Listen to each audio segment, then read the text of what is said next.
ਸਤਿ ਸ਼੍ਰੀ ਅਕਾਲ। ਤੁਸੀਂ ਦੇਖ ਰਹੇ ਹੋ ਪੰਜਾਬ ਮੇਲ ਯੂਐਸਏ ਟੀਵੀ। ਮੈਂ ਹਾਂ ਬਰਨ ਕੌਰ ਮਾਨ। ਖਬਰਾਂ ਦੇ ਬੁਲੇਟਿਨ ਵਿੱਚ ਤੁਹਾਡਾ ਸਵਾਗਤ। ਪੇਸ਼ ਨੇ ਪਹਿਲਾਂ ਚੋਣਵੀਆਂ ਖਬਰਾਂ। ਹੁਣ ਤਾਲਿਬਾਨ ਦਾ ਕੀ ਕਰੀਏ ਸਮਝਣ ਵਿੱਚ ਅਸਮਰਥ ਚੀਨ, ਪਾਕਿਸਤਾਨ ਤੇ ਰੂਸ। ਜੋ ਬਾਈਡਨ ਨੇ ਕਿਹਾ 13 ਅਮਰੀਕੀ ਫੌਜੀਆਂ ਦੇ ਸਨਮਾਨ ਵਿੱਚ ਲਗਾਏ ਗਏ ਝੰਡਿਆਂ ਨੂੰ ਕੈਲੀਫੋਰਨੀਆ ਵਿੱਚ ਕਿਹਾ ਪਾੜਿਆ। ਯੂਕੇ ਵਿੱਚ ਤਿਆਰ ਹੋਈ ਸਾਰਾ ਗੜੀ ਦੇ ਸ਼ਹੀਦਾਂ ਦੀ ਯਾਦਗਾਰ 12 ਸਤੰਬਰ ਨੂੰ ਹੋਵੇਗਾ ਉਦਘਾਟਨ। ਫਲੋਰੀਡਾ ਦੇ ਹਵਾਈ ਅੱਡੇ ਵਿੱਚ ਫਲਾਈਟ ਖੁੰਝਣ ਤੇ ਮਹਿਲਾ ਨੇ ਉਡਾਈ ਬੰਬ ਦੀ ਅਫਵਾਹ। ਤਾਲਿਬਾਨ ਸਰਕਾਰ ਨੂੰ ਲੈ ਕੇ ਅਮਰੀਕੀ ਵਿਦੇਸ਼ ਮੰਤਰਾਲੇ ਦਾ ਬਿਆਨ। ਪੁਲਤ ਦੇ ਨੌਜਵਾਨ ਦਾ ਅਮਰੀਕਾ 'ਚ ਗੋਲੀ ਮਾਰ ਕੇ ਕਤਲ। ਤੇ ਹੁਣ ਇਹਨਾਂ ਖਬਰਾਂ ਦਾ ਵਿਸਥਾਰ।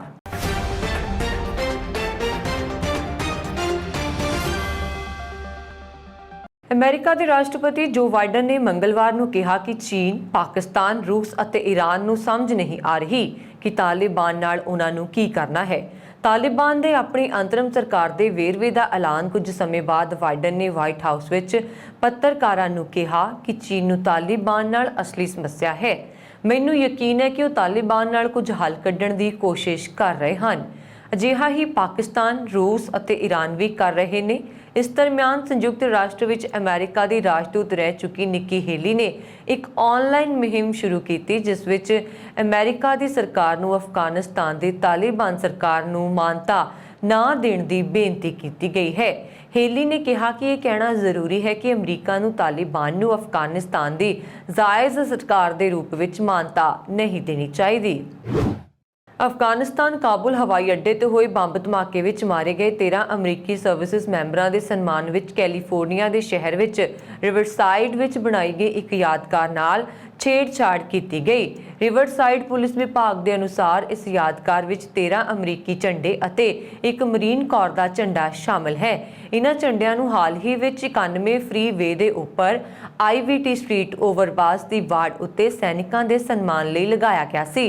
ਪੁਲਿਸ ਵਿਭਾਗ ਦੇ ਅਨੁਸਾਰ ਇਸ ਯਾਦਗਾਰੀ ਸਮਾਰਕ ਤੇ ਕਈ ਝੰਡੇ ਫਟੇ ਹੋਏ ਸਨ। ਇਹ ਤੁਰੰਤ ਸਪਸ਼ਟ ਨਹੀਂ ਹੋ ਸਕਿਆ ਕਿ ਝੰਡੇ ਕਦੋਂ ਨੁਕਸਾਨੇ ਗਏ ਸਨ, ਪਰ ਇੱਕ ਨਾਗਰਿਕ ਨੇ ਸੋਮਵਾਰ ਨੂੰ ਪੁਲਿਸ ਨੂੰ ਇਸ ਨੁਕਸਾਨ ਦੀ ਰਿਪੋਰਟ ਦਿੱਤੀ ਸੀ। ਪੁਲਿਸ ਅਨੁਸਾਰ ਇਹ ਨੁਕਸਾਨ ਜਾਣਬੁੱਝ ਕੇ ਕੀਤਾ ਗਿਆ। ਇਹਨਾਂ ਪਾਟੇ ਹੋਏ ਝੰਡਿਆਂ ਦਾ ਸਥਾਨਕ ਬॉय ਸਕਾਊਟਸ ਗਰੁੱਪ ਦੁਆਰਾ ਸਹੀ ਢੰਗ ਨਾਲ ਨਿਪਟਾਰਾ ਕੀਤਾ ਜਾਵੇਗਾ। ਇਸ ਤਰ੍ਹਾਂ ਝੰਡਿਆਂ ਦੀ ਬੇਅਦਬੀ ਕਰਨ ਵਾਲਿਆਂ ਦੀ ਜਾਣਕਾਰੀ ਲਈ ਪੁਲਿਸ ਵਿਭਾਗ ਵੱਲੋਂ ਜਨਤਾ ਨੂੰ ਮਦਦ ਦੀ ਅਪੀਲ ਕੀਤੀ ਗਈ ਹੈ। ਸਾਰਾਗੜੀ ਦੀ ਲੜਾਈ ਦੇ ਮੁੱਖ ਨਾਇਕ ਹਵਲਦਾਰ ਈਸ਼ਰ ਸਿੰਘ ਦਾ 9 ਫੁੱਟ ਦਾ ਕਾਂਸੇ ਦਾ ਬੁੱਤ ਸਿੱਖ ਫੌਜੀਆਂ ਦੀ ਬਹਾਦਰੀ ਦੇ ਸਮਾਰਕ ਵਜੋਂ ਇੰਗਲੈਂਡ ਦੇ ਵੈਨਜ਼ਫੀਲਡ ਵਿੱਚ ਲੋਕ ਅਰਪਣ ਹੋਵੇਗਾ। ਜ਼ਿਕਰਯੋਗ ਹੈ ਕਿ 21 ਫੌਜੀਆਂ ਦੇ ਸਿੱਖ ਬਟਾਲੀਅਨ 36 ਬ੍ਰਿਟਿਸ਼ ਸਰਕਾਰ ਵੱਲੋਂ 10,000 ਅਫਗਾਨੀਆਂ ਨਾਲ ਪੋਸਟ ਬਚਾਉਣ ਲਈ ਆਖਰੀ ਸਾਹ ਤੱਕ ਲੜੀ। ਬ੍ਰਿਟੇਨ ਦੀ ਸਰਕਾਰ ਵੱਲੋਂ ਸਾਰਾਗੜੀ ਦੇ ਸ਼ਹੀਦਾਂ ਲਈ ਇਹ ਪਹਿਲਾ ਉਪਰਾਲਾ ਕੀਤਾ ਗਿਆ ਹੈ। ਗੁਰੂ ਨਾਨਕ ਸਿੱਖ ਗੁਰਦੁਆਰਾ ਵੈਨਜ਼ਫੀਲਡ ਤੇ ਕੌਂਸਲ ਵੱਲੋਂ ਤਕਰੀਬਨ 1 ਲੱਖ ਪਾਉਂਡ ਦਾ ਫੰਡ ਇਕੱਠਾ ਕੀਤਾ ਗਿਆ। ਵੁਰਹੈਂਪਟਨ ਕੌਂਸਲ ਵੱਲੋਂ ਪਿਛਲੇ ਸਾਲ ਇਸ ਯਾਦਗਾਰ ਲਈ ਜ਼ਮੀਨ 99 ਸਾਲਾ ਲੀਜ਼ ਤੇ ਦਿੱਤੀ ਗਈ ਹੈ। ਹਵਲਦਾਰ ਈਸ਼ਰ ਸਿੰਘ ਦਾ ਕਾਂਸੇ ਦਾ ਇਹ 9 ਫੁੱਟਾ ਬੁੱਤ ਬਲੈਕ ਕੰਟਰੀ ਦੇ ਆਰਟਿਸਟ ਲਿਊਕ ਪੈਰੀ ਵੱਲੋਂ ਤਿਆਰ ਕੀਤਾ ਗਿਆ। ਜ਼ਿਕਰਯੋਗ ਹੈ ਕਿ ਸਾਰਾਗੜੀ ਦੀ ਲੜਾਈ 12 ਸਤੰਬਰ 1897 ਨੂੰ ਹੋਈ ਸੀ ਤੇ 20 ਫੌਜੀ ਹਵਲਦਾਰ ਈਸ਼ਰ ਸਿੰਘ ਦੀ ਅਗਵਾਈ ਵਿੱਚ ਤਕਰੀਬਨ 6-7 ਘੰਟੇ 10,000 ਤੋਂ ਵੱਧ ਅਫਗਾਨੀਆਂ ਨਾਲ ਆਖਰੀ ਸਾਹ ਤੱਕ ਲੜੇ। ਇਸ ਲੜਾਈ ਵਿੱਚ 200 ਤੋਂ ਵੱਧ ਅਫਗਾਨੀ ਇਹਨਾਂ ਹੱਥੋਂ ਹਲਾਕ ਹੋਏ। ਇਸ ਕਰਕੇ 12 ਸਤੰਬਰ 2021 ਨੂੰ ਇਸ ਬਹਾਦਰੀ ਦੀ ਯਾਦਗਾਰ ਦਾ ਉਦਘਾਟਨ ਕੀਤਾ ਜਾਵੇਗਾ। ਲੋਕਲ ਸਿੱਖਾਂ ਦਾ ਕਹਿਣਾ ਹੈ ਕਿ ਬ੍ਰਿਟਿਸ਼ ਸਰਕਾਰ ਵੱਲੋਂ ਬਹੁਤ ਦੇਰ ਪਹਿਲਾਂ ਹੀ ਸਾਰਾਗੜੀ ਦਾ ਸਮਾਰਕ ਬ੍ਰਿਟੇਨ ਵਿੱਚ ਬਣਾਇਆ ਜਾਣਾ ਚਾਹੀਦਾ ਸੀ। ਹੁਣ ਸਾਰੇ ਪੰਜਾਬੀਆਂ ਤੇ ਸਿੱਖਾਂ ਲਈ ਮਾਣ ਵਾਲੀ ਗੱਲ ਹੈ ਤੇ ਉਹਨਾਂ ਨੂੰ ਆਪਣੇ ਬੱਚਿਆਂ ਨੂੰ ਇਸ ਦੇ ਇਤਿਹਾਸ ਬਾਰੇ ਦੱਸਣਾ ਚਾਹੀਦਾ ਹੈ। ਅਮਰੀਕਾ ਦੇ ਫਲੋਰੀਡਾ 'ਚ ਇੱਕ ਹਵਾਈ ਅੱਡੇ ਤੇ ਸ਼ਿਕਾਗੋ ਦੀ ਇੱਕ ਔਰਤ ਨੇ ਆਪਣੀ ਫਲਾਈਟ ਦੇ ਖੁੰਝ ਜਾਣ ਤੇ ਜਹਾਜ਼ ਵਿੱਚ ਬੰਬ ਹੋਣ ਦੀ ਝੂਠੀ ਅਫਵਾਹ ਫੈਲਾਈ, ਜਿਸ ਨੂੰ ਬਾਅਦ ਵਿੱਚ ਗ੍ਰਿਫਤਾਰ ਕੀਤਾ ਗਿਆ। ਪੁਲਿਸ ਦੇ ਅਨੁਸਾਰ 46 ਸਾਲਾ ਔਰਤ ਨੂੰ ਸੋਮਵਾਰ ਰਾਤ ਨੂੰ ਫੋਰਟ ਲਾਡਰਡੇਲ ਹਾਲੀਵੁੱਡ ਅੰਤਰਰਾਸ਼ਟਰੀ ਹਵਾਈ ਅੱਡੇ ਤੋਂ ਗ੍ਰਿਫਤਾਰ ਕੀਤਾ ਗਿਆ ਅਤੇ ਉਸ ਉੱਪਰ ਜਹਾਜ਼ ਵਿੱਚ ਵਿਸਫੋਟ ਸਮੱਗਰੀ ਹੋਣ ਦੀ ਅਫਵਾਹ ਉਡਾਉਣ ਦੇ ਦੋਸ਼ ਲਗਾਏ ਗਏ। ਏਅਰਪੋਰਟ ਵਰਕਰਾਂ ਵੱਲੋਂ ਜਦੋਂ ਇਸ ਔਰਤ ਨੂੰ ਉਸਦੀ ਫਲਾਈਟ ਦੇ ਚਲੇ ਜਾਣ ਬਾਰੇ ਦੱਸਿਆ ਗਿਆ ਤਾਂ ਮਹਿਲਾ ਨੇ ਉਸਦੇ ਜਹਾਜ਼ ਵਿਚਲੇ ਚੈੱਕ-ਇਨ ਸਮਾਨ 'ਚ ਬੰਬ ਹੋਣ ਦਾ ਦਾਅਵਾ ਕੀਤਾ। ਇਸ ਉਪਰੰਤ ਜਹਾਜ਼ ਜੋ ਅਜੇ ਰਨਵੇ ਉੱਪਰ ਸੀ ਉਸ ਨੂੰ ਮੋੜਿਆ ਗਿਆ ਤੇ ਯਾਤਰੀਆਂ ਨੂੰ ਬਾਹਰ ਕੱਢ ਕੇ ਬੰਬ ਦੀ ਭਾਲ ਕੀਤੀ ਗਈ, ਪਰ ਜਹਾਜ਼ ਵਿੱਚੋਂ ਕੋਈ ਵਿਸਫੋਟਕ ਸਮੱਗਰੀ ਨਹੀਂ ਮਿਲੀ। ਇਸ ਉਪਰੰਤ ਮਹਿਲਾ, ਜਿਸ ਦੀ ਪਛਾਣ ਨਹੀਂ ਦੱਸੀ ਗਈ, ਨੂੰ ਗ੍ਰਿਫਤਾਰ ਕਰਕੇ ਅਗਲੀ ਕਾਰਵਾਈ ਸ਼ੁਰੂ ਕੀਤੀ ਜਾ ਚੁੱਕੀ ਹੈ। ਅਮਰੀਕਾ ਦੇ ਵਿਦੇਸ਼ ਮੰਤਰਾਲੇ ਨੇ ਕਿਹਾ ਹੈ ਕਿ ਦੇਸ਼ ਤਾਲਿਬਾਨ ਵੱਲੋਂ ਘੋਸ਼ਿਤ ਨਵੀਂ ਅਫਗਾਨ ਸਰਕਾਰ ਦਾ ਮੁਲਾਂਕਣ ਕਰ ਰਿਹਾ। ਮੰਤਰਾਲੇ ਵੱਲੋਂ ਜਾਰੀ ਇੱਕ ਬਿਆਨ ਵਿੱਚ ਕਿਹਾ ਗਿਆ ਹੈ ਕਿ ਅਸੀਂ ਵਿਚਾਰ ਕੀਤਾ ਹੈ ਕਿ ਨਾਵਾਂ ਦੀ ਘੋਸ਼ਿਤ ਸੂਚੀ ਵਿੱਚ ਵਿਸ਼ੇਸ਼ ਰੂਪ ਨਾਲ ਅਜਿਹੇ ਵਿਅਕਤੀ ਸ਼ਾਮਲ ਹਨ ਜੋ ਤਾਲਿਬਾਨ ਦੇ ਮੈਂਬਰ ਹਨ ਜਾਂ ਉਹਨਾਂ ਦੇ ਕਰੀਬੀ ਸਹਿਯੋਗੀ ਹਨ। ਇਸ ਵਿੱਚ ਕਿਸੇ ਬੀਬੀ ਨੂੰ ਸ਼ਾਮਲ ਨਹੀਂ ਕੀਤਾ ਗਿਆ। ਮੰਤਰਾਲੇ ਨੇ ਕਿਹਾ, ਅਸੀਂ ਕੁਝ ਵਿਅਕਤੀਆਂ ਦੀ ਮਾਨਤਾ ਅਤੇ ਪਿਛਲੇ ਰਿਕਾਰਡ ਨੂੰ ਲੈ ਕੇ ਵੀ ਚਿੰਤਿਤ ਹਾਂ। ਅਸੀਂ ਸਮਝਦੇ ਹਾਂ ਕਿ ਤਾਲਿਬਾਨ ਸਰਕਾਰ ਨੇ ਇਸ ਨੂੰ ਇੱਕ ਕਾਰਜਕਾਰੀ ਕੈਬਨਿਟ ਦੇ ਤੌਰ ਤੇ ਪੇਸ਼ ਕੀਤਾ ਹੈ, ਭਾਵੇਂ ਕਿ ਅਸੀਂ ਤਾਲਿਬਾਨ ਦਾ ਮੁਲਾਂਕਣ ਉਸਦੇ ਕੰਮਾਂ ਨਾਲ ਕਰਾਂਗੇ, ਸਗੋਂ ਉਸਦੇ ਸ਼ਬਦਾਂ ਨਾਲ ਨਹੀਂ। ਅਸੀਂ ਆਪਣੀ ਉਮੀਦ ਸਪਸ਼ਟ ਕਰ ਦਿੱਤੀ ਹੈ ਕਿ ਅਫਗਾਨ ਲੋਕ ਇੱਕ ਸਮਾਵੇਸ਼ੀ ਸਰਕਾਰ ਦੇ ਹੱਕਦਾਰ ਹਨ। ਲੋਕਾਂ ਦੀ ਅਫਗਾਨਿਸਤਾਨ ਛੱਡ ਕੇ ਜਾਣ ਦੀ ਕੋਸ਼ਿਸ਼ ਤੇ ਵਿਦੇਸ਼ ਮੰਤਰਾਲੇ ਨੇ ਕਿਹਾ ਕਿ ਅਮਰੀਕਾ ਤਾਲਿਬਾਨ ਨੂੰ ਵਿਦੇਸ਼ ਨਾਗਰਿਕਾਂ ਅਤੇ ਅਫਗਾਨਾਂ ਲਈ ਯਾਤਰਾ ਦਸਤਾਵੇਜ਼ਾਂ ਨਾਲ ਸੁਰੱਖਿਅਤ ਰਸਤੇ ਦੀ ਇਜਾਜ਼ਤ ਦੇਣ ਦੀ ਉਸਦੀਆਂ ਵਚਨਬੱਧਤਾਵਾਂ ਲਈ ਜ਼ਿੰਮੇਵਾਰ ਠਹਿਰਾਏਗਾ, ਜਿਸ ਵਿੱਚ ਵਰਤਮਾਨ ਵਿੱਚ ਅਫਗਾਨਿਸਤਾਨ ਤੋਂ ਅੱਗੇ ਦੀਆਂ ਮੰਜ਼ਿਲਾਂ ਲਈ ਤਿਆਰ ਉਡਾਣਾਂ ਨੂੰ ਇਜਾਜ਼ਤ ਦੇਣਾ ਵੀ ਸ਼ਾਮਲ ਹੈ। ਬਿਆਨ ਵਿੱਚ ਕਿਹਾ ਗਿਆ, ਅਸੀਂ ਆਪਣੀ ਸਪਸ਼ਟ ਆਸ ਵੀ ਦੁਹਰਾਉਂਦੇ ਹਾਂ ਕਿ ਤਾਲਿਬਾਨ ਇਹ ਯਕੀਨੀ ਕਰੇ ਕਿ ਕਿਸੇ ਹੋਰ ਦੇਸ਼ ਨੂੰ ਧਮਕੀ ਦੇਣ ਲਈ ਅਫਗਾਨ ਜ਼ਮੀਨ ਦੀ ਵਰਤੋਂ ਨਾ ਕੀਤੀ ਅਤੇ ਅਫਗਾਨ ਲੋਕਾਂ ਦੇ ਸਮਰਥਨ ਵਿੱਚ ਮਨੁੱਖੀ ਮਦਦ ਦੀ ਇਜਾਜ਼ਤ ਦਿੱਤੀ ਜਾਵੇ।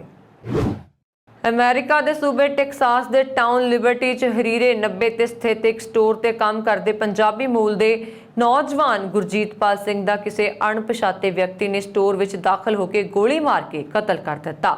ਨੌਜਵਾਨ ਦਾ ਪਿਛੋਕੜ ਪੰਜਾਬ ਤੋਂ ਜ਼ਿਲ੍ਹਾ ਕਪੂਰਥਲਾ ਦੇ ਭੁਲੱਥ ਤਹਿਸੀਲ ਖੇਤਰ ਅਧੀਨ ਆਉਂਦਾ ਪੈਂਦੇ ਪਿੰਡ ਬੱਸੀ ਨਾਲ ਦੱਸਿਆ ਜਾ ਰਿਹਾ। ਮੌਕੇ ਦੇ ਇੱਕ ਚਸ਼ਮਦੀਦ ਨੇ ਦੱਸਿਆ ਕਿ ਰਾਤ ਨੂੰ ਸਟੋਰ 'ਚ ਕੁਝ ਲੈਣ ਲਈ ਇੱਕ ਵਿਅਕਤੀ ਦਾਖਲ ਹੋਇਆ ਜੋ ਨਸ਼ੇ ਦੀ ਹਾਲਤ ਵਿੱਚ ਸੀ ਅਤੇ ਕੁਝ ਵਸਤੂ ਦੇ ਭਾਅ ਦੇ ਲੈਣ ਦੇਣ ਤੋਂ ਉਸਦੀ ਕਲਰਕ ਨਾਲ ਤਕਰਾਰ ਹੋ ਗਈ ਸੀ ਅਤੇ ਉਹ ਉਸ ਸਮੇਂ ਉੱਥੋਂ ਚਲਾ ਗਿਆ। ਫਿਰ ਉਹ 15 ਕੁ ਮਿੰਟ ਦੇ ਸਮੇਂ ਬਾਅਦ ਵਾਪਸ ਸਟੋਰ ਵਿੱਚ ਦਾਖਲ ਹੋਇਆ ਅਤੇ ਸਟੋਰ ਤੇ ਕੰਮ ਕਰਦੇ ਇਸ ਨੌਜਵਾਨ ਗੁਰਜੀਤਪਾਲ ਸਿੰਘ ਨੂੰ ਕਾਊਂਟਰ ਵਿੱਚ ਦਾਖਲ ਹੋ ਕੇ ਗੋਲੀ ਮਾਰ ਕੇ ਫਰਾਰ ਹੋ ਗਿਆ। ਕੈਨੇਡਾ ਦੇ ਨੋਵਾ ਸਕੋਟੀਆ ਸੂਬੇ ਦੇ ਟੂਰੋ ਸ਼ਹਿਰ ਵਿੱਚ 23 ਸਾਲਾ ਭਾਰਤੀ ਨੌਜਵਾਨ ਇੱਕ ਅਪਾਰਟਮੈਂਟ ਵਿੱਚ ਮ੍ਰਿਤਕ ਪਾਇਆ ਗਿਆ। ਮੀਡੀਆ ਵਿੱਚ ਆਈਆਂ ਖਬਰਾਂ ਮੁਤਾਬਕ ਭਾਈਚਾਰੇ ਦੇ ਮੈਂਬਰਾਂ ਨੂੰ ਸ਼ੱਕ ਹੈ ਕਿ ਇਹ ਨਸਲੀ ਨਫ਼ਰਤ ਤੋਂ ਪ੍ਰੇਰਿਤ ਅਪਰਾਧ ਹੈ। CBC ਕੈਨੇਡਾ ਦੀ ਖਬਰ ਮੁਤਾਬਕ ਟੂਰੋ ਪੁਲਿਸ ਸੇਵਾ ਦੇ ਡੇਵਿਡ ਮੈਕਨੀਲ ਨੇ ਕਿਹਾ ਕਿ ਸ਼ਨੀਵਾਰ ਦੇ ਰਾਤ 2 ਵਜੇ ਆਈ ਇੱਕ ਕਾਲ ਦੇ ਬਾਅਦ ਉਹ ਅਪਾਰਟਮੈਂਟ ਪਹੁੰਚੇ, ਜਿੱਥੇ ਉਹਨਾਂ ਨੂੰ ਇੱਕ ਵਿਅਕਤੀ ਮ੍ਰਿਤਕ ਮਿਲਿਆ ਜਿਸ ਦੇ ਸਰੀਰ ਤੇ ਡੂੰਘੇ ਜ਼ਖਮ ਸਨ। ਮੈਕਨੀਲ ਨੇ ਪੁਸ਼ਟੀ ਕੀਤੀ ਕਿ ਨੌਜਵਾਨ ਦਾ ਨਾਮ ਪ੍ਰਭਜੋਤ ਸਿੰਘ ਖੱਤਰੀ ਸੀ, ਜਿਸ ਦੀ ਬਾਅਦ ਵਿੱਚ ਇਹਨਾਂ ਜਾਨਲੇਵਾ ਸੱਟਾਂ ਕਾਰਨ ਮੌਤ ਹੋ ਗਈ। ਖਬਰ ਵਿੱਚ ਦੱਸਿਆ ਗਿਆ ਕਿ ਪੁਲਿਸ ਮੌਤ ਦੇ ਇਸ ਮਾਮਲੇ ਨੂੰ ਕਤਲ ਦੇ ਮਾਮਲੇ ਦੇ ਤੌਰ ਤੇ ਦੇਖ ਰਹੀ ਹੈ। ਕਤਲ ਦੇ ਸੰਬੰਧ ਵਿੱਚ ਇੱਕ ਵਿਅਕਤੀ ਨੂੰ ਗ੍ਰਿਫਤਾਰ ਕੀਤਾ ਗਿਆ ਸੀ, ਪਰ ਬਾਅਦ ਵਿੱਚ ਉਸ ਨੂੰ ਛੱਡ ਦਿੱਤਾ ਗਿਆ। ਉਹਨਾਂ ਨੇ ਕਿਹਾ, ਅਸੀਂ ਹਫ਼ਤੇ ਦੇ ਅਖੀਰ ਵਿੱਚ ਕਈ ਸਰਚ ਵਾਰੰਟ ਤੇ ਕਾਰਵਾਈ ਕੀਤੀ ਅਤੇ ਘਟਨਾ ਦੇ ਕੁਝ ਦੇਰ ਬਾਅਦ ਹੀ ਇੱਕ ਸ਼ੱਕੀ ਨੂੰ ਗ੍ਰਿਫਤਾਰ ਵੀ ਕਰ ਲਿਆ ਸੀ, ਭਾਵੇਂ ਕਿ ਇਸ ਸਮੇਂ ਕਤਲ ਨਾਲ ਸੰਬੰਧਿਤ ਦੋਸ਼ਾਂ ਦੇ ਬਿਨਾਂ ਉਸ ਨੂੰ ਹਿਰਾਸਤ ਤੋਂ ਰਿਹਾ ਕਰ ਦਿੱਤਾ ਗਿਆ, ਪਰ ਉਹ ਵਿਅਕਤੀ ਹਾਲੇ ਵੀ ਸਾਡੇ ਸ਼ੱਕ ਦੇ ਦਾਇਰੇ ਵਿੱਚ ਹੈ। ਮੈਕਨੀਲ ਨੇ ਕਿਹਾ ਕਿ ਐਤਵਾਰ ਰਾਤ ਪੀੜਤ ਦੇ ਪਰਿਵਾਰ, ਦੋਸਤਾਂ ਅਤੇ ਸਥਾਨਕ ਭਾਰਤੀ ਕੈਨੇਡੀਅਨ ਭਾਈਚਾਰੇ ਦੇ ਮੈਂਬਰਾਂ ਨਾਲ ਮਿਲੇ ਅਤੇ ਆਪਣੀ ਹਮਦਰਦੀ ਪ੍ਰਗਟ ਕੀਤੀ। ਸਿੰਘ 2017 ਵਿੱਚ ਪੜ੍ਹਾਈ ਲਈ ਭਾਰਤ ਤੋਂ ਕੈਨੇਡਾ ਆਇਆ ਸੀ। CTV ਨਿਊਜ਼ ਦੀ ਖਬਰ ਵਿੱਚ ਦੱਸਿਆ ਗਿਆ ਹੈ ਕਿ ਸਿੰਘ ਦੀ ਲਾਸ਼ ਨੂੰ ਭਾਰਤ ਭੇਜਣ ਦੀਆਂ ਕੋਸ਼ਿਸ਼ਾਂ ਦੇ ਤਹਿਤ ਇੱਕ ਫੰਡ ਬਣਾਇਆ ਗਿਆ ਹੈ। ਕੈਨੇਡਾ ਵਿੱਚ ਪੁਲਿਸ ਅਫਸਰਾਂ ਦੀਆਂ ਮੁਸ਼ਕਲਾਂ ਦਿਨ-ਬ-ਦਿਨ ਵੱਧ ਰਹੀਆਂ ਹਨ ਅਤੇ ਕਈ ਪੁਲਿਸ ਅਫਸਰ ਮਹਿਸੂਸ ਕਰ ਰਹੇ ਨੇ ਕਿ ਪੁਲਿਸ ਦੀ ਨੌਕਰੀ ਹੁਣ ਔਖੀ ਹੁੰਦੀ ਜਾ ਰਹੀ ਹੈ।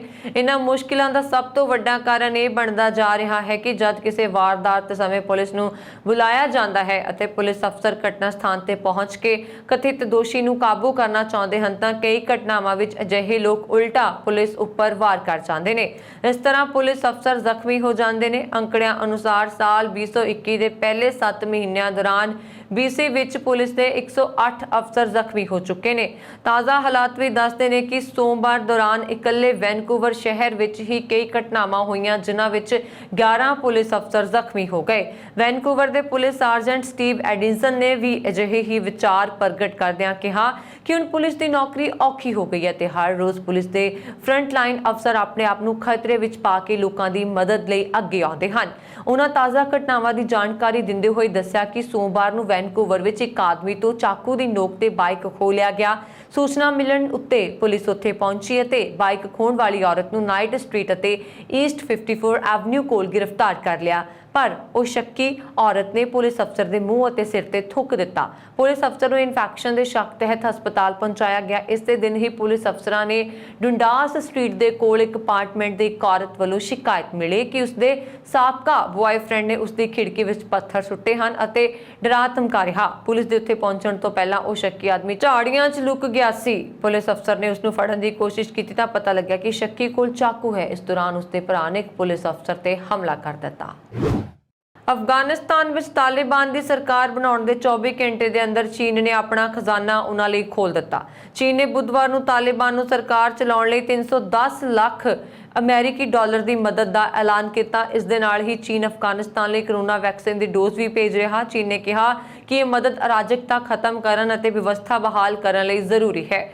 ਅਫਗਾਨਿਸਤਾਨ ਦੇ ਹਾਲਾਤ ਤੇ ਗੁਆਂਢੀ ਦੇਸ਼ ਦੇ ਵਿਦੇਸ਼ ਮੰਤਰੀਆਂ ਦੀ ਪਹਿਲੀ ਬੈਠਕ ਵਿੱਚ ਚੀਨ ਦੀ ਵਿਦੇਸ਼ ਮੰਤਰੀ ਵਾਂਗ ਜੀ ਨੇ ਕਿਹਾ ਚੀਨ ਅਫਗਾਨਿਸਤਾਨ ਨੂੰ 200 ਮਿਲੀਅਨ ਯੂਆਨ ਦੀ ਮਦਦ ਦੇ ਤਹਿਤ ਅਨਾਜ, ਸਰਦੀ ਦੇ ਮੌਸਮ ਦਾ ਸਮਾਨ, ਕਰੋਨਾ ਟੀਕੇ ਅਤੇ ਹੋਰ ਲੋੜੀਂਦੀਆਂ ਦਵਾਈਆਂ ਦੇਵੇਗਾ। ਪਾਕਿਸਤਾਨ ਦੀ ਪ੍ਰਧਾਨਗੀ ਵਿੱਚ ਹੋਈ ਬੈਠਕ ਵਿੱਚ ਈਰਾਨ, ਤਾਜਿਕਸਤਾਨ, ਤੁਰਕਮੇਨਿਸਤਾਨ ਅਤੇ ਉਜ਼ਬੇਕਿਸਤਾਨ ਦੇ ਵਿਦੇਸ਼ ਮੰਤਰੀਆਂ ਨੇ ਸ਼ਿਰਕਤ ਕੀਤੀ। ਭਾਵੇਂ ਕਿ ਪਾਕਿਸਤਾਨ ਦੇ ਵਿਦੇਸ਼ ਮੰਤਰੀ ਸ਼ਾਹ ਮਹਿਮੂਦ ਕੁਰੈਸ਼ੀ ਦੀ ਮੇਜ਼ਬਾਨੀ ਵਿੱਚ ਆਯੋਜਿਤ ਇਸ ਬੈਠਕ ਵਿੱਚ ਰੂਸ ਨੇ ਹਿੱਸਾ ਨਹੀਂ ਲਿਆ। ਵਾਂਗ ਜੀ ਨੇ ਕਿਹਾ ਪਹਿਲੀ ਖੇਪ ਵਿੱਚ ਚੀਨ ਨੇ ਅਫਗਾਨਿਸਤਾਨ ਨੂੰ 30 ਲੱਖ ਟੀਕੇ ਦਾਨ ਵਿੱਚ ਦੇਣ ਦਾ ਫੈਸਲਾ ਲਿਆ। ਜ਼ਿਕਰਯੋਗ ਹੈ ਕਿ ਚੀਨ ਨੇ ਪਹਿਲਾਂ ਹੀ ਅਪੀਲ ਕੀਤੀ ਸੀ ਕਿ ਦੁਨੀਆ ਨੂੰ ਤਾਲਿਬਾਨ ਨਾਲ ਮਿਲ ਕੇ ਕੰਮ ਕਰਨਾ ਚਾਹੀਦਾ ਹੈ। ਇਸੇ ਕੜੀ ਵਿੱਚ ਆਰਥਿਕ ਮਦਦ ਨੂੰ ਜਾਰੀ ਰੱਖਣਾ ਜ਼ਰੂਰੀ ਹੈ। ਅਫਗਾਨਿਸਤਾਨ ਨੂੰ ਦਿੱਤੀ ਜਾਣ ਵਾਲੀ ਮਦਦ ਹਾਲੇ ਸ਼ੁਰੂਆਤ ਹੀ ਹੈ। ਚੀਨ ਦਾ ਕਹਿਣਾ ਹੈ ਕਿ ਤਾਲਿਬਾਨ ਨੂੰ ਹੁਣ ਅਫਗਾਨਿਸਤਾਨ ਵਿੱਚ ਹਾਲਾਤ ਸੁਧਾਰਨ ਕਰਨੇ ਚਾਹੀਦੇ ਨੇ। ਤਾਲਿਬਾਨ ਨੇ ਪਿਛਲੇ ਹਫ਼ਤੇ ਐਲਾਨ ਕੀਤਾ ਸੀ ਕਿ ਚੀਨ ਇੱਕ ਆਰਥਿਕ ਸੁਪਰ ਪਾਵਰ ਹੈ। ਅਜਿਹੇ ਵਿੱਚ ਉਹ ਚੀਨ ਨੂੰ ਵੱਡਾ ਸਾਥੀ ਮੰਨਦਾ ਹੈ। ਤਾਲਿਬਾਨ ਦੇ ਬੁਲਾਰੇ ਜ਼ਬੀਹੁੱਲਾ ਮੁਜਾਹਿਦ ਨੇ ਇੱਕ ਇਟਾਲੀਅਨ ਅਖਬਾਰ ਨੂੰ ਦੱਸਿਆ ਸੀ ਕਿ ਉਹਨਾਂ ਦਾ ਸਮੂਹ ਮੁੱਖ ਰੂਪ ਨਾਲ ਚੀਨ ਦੀ ਆਰਥਿਕ ਮਦਦ ਤੇ ਨਿਰਭਰ ਹੈ। ਪਾਕਿਸਤਾਨੀ ਫੌਜ ਵਿੱਚ ਵੱਡੇ ਪੱਧਰ ਤੇ ਫੇਰਬਦਲ ਕਰਦੇ ਹੋਏ ਲੈਫਟੀਨੈਂਟ ਜਨਰਲ ਅਜ਼ਹਰ ਅਬਾਸ ਨੂੰ ਅਗਲਾ ਚੀਫ ਆਫ ਜਨਰਲ ਸਟਾਫ ਬਣਾਇਆ ਗਿਆ। ਇਹ ਅਹੁਦਾ ਫੌਜ ਮੁਖੀ ਦੇ ਬਾਅਦ ਸਭ ਤੋਂ ਮਹੱਤਵਪੂਰਨ ਮੰਨਿਆ ਜਾਂਦਾ ਹੈ। ਇਸ ਤੋਂ ਪਹਿਲਾਂ ਅਬਾਸ ਭਾਰਤ ਨਾਲ ਲੱਗਣ ਵਾਲੀ ਕੰਟਰੋਲ ਲਾਈਨ ਦੀ ਸੁਰੱਖਿਆ ਲਈ ਜ਼ਿੰਮੇਦਾਰ ਸਨ।